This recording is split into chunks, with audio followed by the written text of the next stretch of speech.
Welcome to Strange Tales number 4.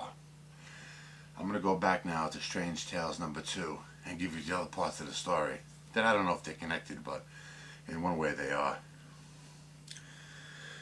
Let me give a little backstory first. When we used to have a summer home in Pennsylvania, and there was a place called the Office. That was like when we first came into the development. It was called the Office, where you'd stop, and they had like a model of the place was called Wild Acres in Pennsylvania.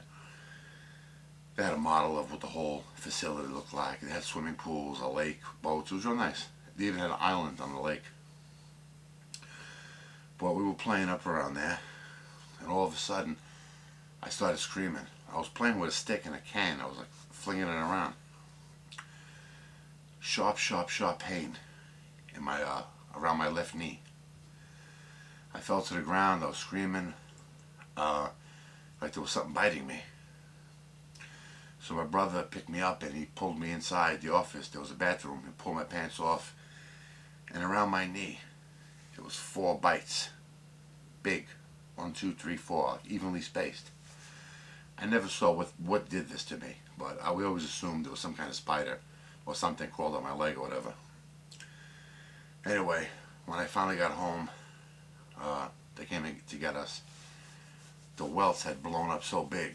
They were like maybe half. Each one was like if you took a golf ball and chopped it in half. Each bump was that big on my leg, and there was 4 of them, and they were evenly spaced. 1, 2, 3, 4. It was really weird. So I put witch hazel on it or whatever, you know. And interestingly enough, they went away like within like 24 hours. My leg was completely flat again.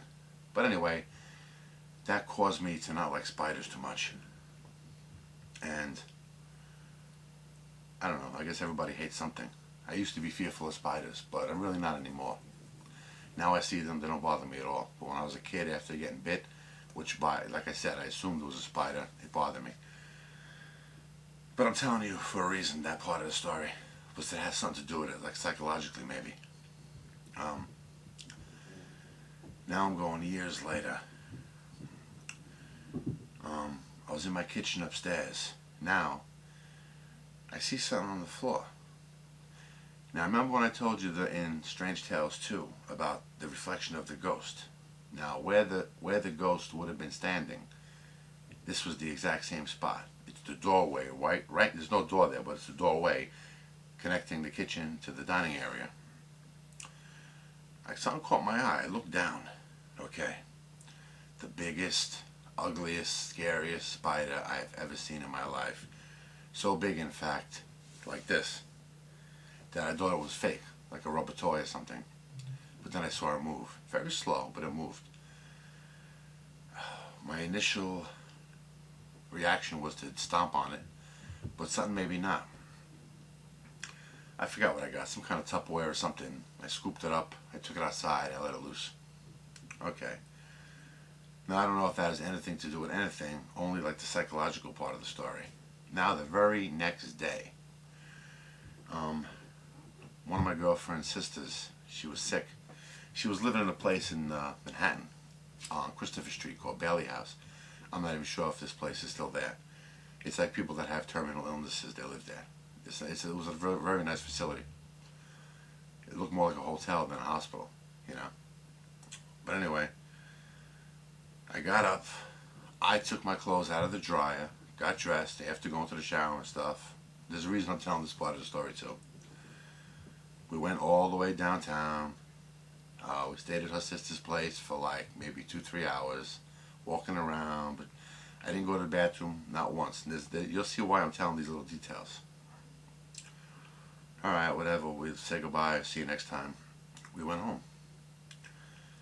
I walked through the door, my father's in the kitchen, so I'll walk over to him. Now I'm standing in the same spot where the ghost would have been and where the spider was 24 hours earlier. Just talking about what we did for the day. All of a sudden, I got the most icy cold, tingly sensation. I would put it closer, like my upper thigh, like close to my privates. I started to freak out. Now, like I said, I have a fear of spiders. The day before I saw that giant spider, I was bit once. Okay.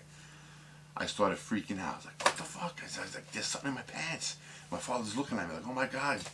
And I'm going like this. I'm hitting my thigh, right? I'm still standing. Now I feel this icy, tingly sensation going down my leg. Like I'm getting it out, whatever it is. Me and my father are looking. I said, it's coming out, it's coming out. All of a sudden, what falls out from my pants leg is a necklace. Okay? Now, of course, you're all going to say it's totally bullshit. I, like I said, when I tell you a story, I could give a rat's ass if anybody believes anything I say. Okay? I'm not a person that makes up stuff to get attention. Matter of fact, the only attention I ever draw to myself is bad anyway. Maybe I'm better off keeping my mouth shut. But anyway, me and my father were looking like dumbfounded. Now, I was more amazed than he was, obviously, but this was like really amazing to me. Like, what the hell was this? To him, it could have just been a hole in my pocket and something I had in there fell out. Picked it up.